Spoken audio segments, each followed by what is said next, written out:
Welcome back, Freeze, to another episode of King Kruk Gaming. We're covering today Week 4 NDL for the Blue Valks family. The guys over at the main clan secured the win for the final score of 58-52. And the team over at 2.0 secured the win with a total of 49 stars. First on the list is Kerala's finest, Besh. And he's taking down this base with a queen charge. Lalo drops the slinger at 4 to clear out some defenses. He starts his queen charge at 6, and it looks like he plans to take down the town hall with her, and he'll possibly be able to take down the clan castle as well. It is important to note that Besh has put his queen in a very precarious position, as she'll have to fight not only the clan castle but also expos and single infernos. Thankfully, he's gotten a lot of value from his king and the slinger, whom have taken out most of the base on the left. And just as his queen is stepping up to the single, the lava hound distracts her, but Besh expertly drops an invisibility over the queen, and now the hound has chosen to bother the flinger. Beshichi has dropped his royal champion to take out the enemy royal champion and the scatter. He begins his Lalo portion of the attack, sending in the loons from 12 o'clock, and almost instantly he pops his warden's ability as the loons fly into a lot of DPS. The loons fly in to take out the eagle, and after that the multi. Besh drops a poison spell over the enemy queen as the loons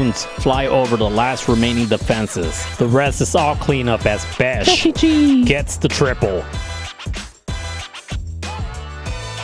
Up next is Pop. He's taking down this base with a super bowler smash. He begins his warden charge at 3. He drops his flinger and the yeti at 6, prepping up for the funnel, which will be a corridor into the town hall with 2 super wall breakers and 2 jump spells. He should have enough to guide his army all the way to the town hall's compartment. Thanks to the warden and the flinger, the funnel is set, and with the workshop acting as a hook for his troops to go into the center column. 2 super wall breakers have given his troops access to the eagle.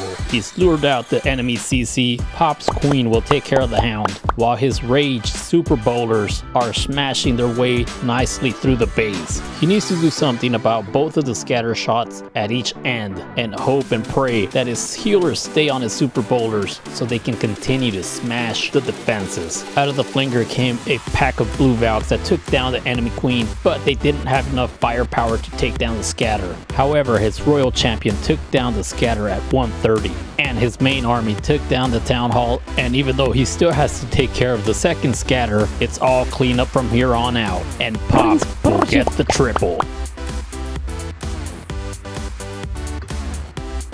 Up next is that boy PK, and he's taking down this base using an air tribrid. PK drops his flinger and the yeti at 12 with the help of some sneaky goblins. He takes out trash buildings around 3 o'clock, which was necessary to funnel his heroes towards the town hall, which they will take down. The slinger still at 12 doing his thing, taking out the fences, and PK has deployed his air army consisting of inferno dragons, dragon riders, and loons, all with the guidance of the Grand Warden. He has a few rage spells and heal spells to get through the base. Pops the Warden's ability as his air army is just getting comfortable with smashing this base. He's taking care of both of the scatters. Now he needs to get rid of that multi in the center, which he'll take care of immediately. Other big threats are the eagle and the enemy hound, which is not a big task for the homie PK. All that's left are easy back-end defenses, and just like that, PK gets the triple.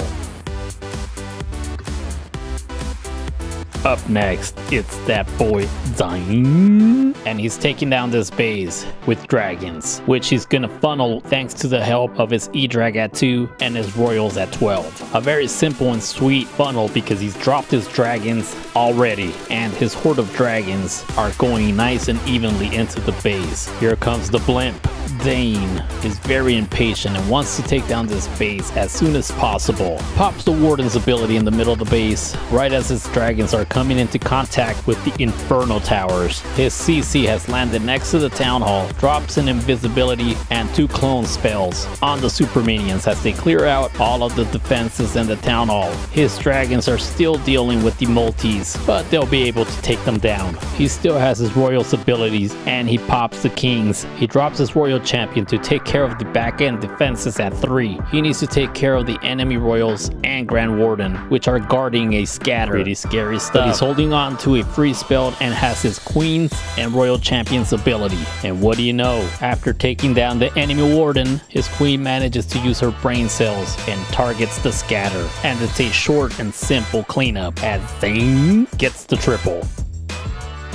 Not to be outdone by the awesome previous attackers, it's Baru. He's gonna take this base down with a Blizzard Lalo attack. He drops off his super wizards next to the scatter at 10. He takes out several crucial defenses along with the enemy queen, all while creating a nice funnel for his troops. And at the last second, they pull the enemy hound. Drops a single archer at 11 to pull the hound. He has a poison to deal with the pups. Drops his queen, and she'll be the one to take care of the hound. Thank you, poison spell. And Baru drops an ice golem and super wall breakers to give him access to the base. Hopefully that ice golem steps in front, but no, it pops too early. We need something to protect his royals from the single. For now, they look like they're safe keeping their distance, but we certainly need them to take down the town hall. Baru has started his Lalo nice and early. He popped the Warden's ability at the right moment, right before the loons came under a lot of fire. He's doing a really good job of keeping a nice pace on his loons' momentum. He's also dropped his minions to start the cleanup work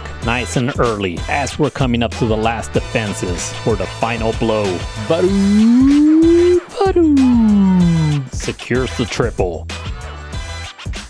Last on the list is Ashy. Some cream on that Ash, dog. He takes down this base with an army that's been with us since Town Hall 10, Hybrid. He drops his queen at 10:30, in the position which we can safely assume has the highest DPS in the entire base. And he's forced to pop the queen's ability really early, using a quasi-Hunham method. She takes out all of the defenses, and she's now coming in within range of the enemy CC. Drops the poison, which will help to take care of the headhunters, and she's dealing with a lot of damage thanks to that expo, and he's forced to use his second rage spell. Pops the hound, uses an archer to take down the pups. She'll then redirect her attention to that expo right before she takes down the town hall, as she needs to decide where he's gonna drop his hybrid army, and he's chosen to do it at 6. Drop the siege barracks and his king first to set up the funnel, and he's dropped his hybrid at 8 right into a high DPS splash damage area. Thus he's forced to use his warden's ability really early, so he'll have to make good use of his 2 heal spells for the rest of the base. His king has joined the hybrid army taking down the eagle, but he should be on the outside of the base clearing up the trash buildings, as the hybrid army is edging out towards the outside of the base, which is the opposite of what we want. Put some cream on that Ash, dog. Thanks to the air scalies, they managed to pull the royal champion back with the hybrid army, right where she belongs. And we used the last heal spell as we're going up against the last scatter.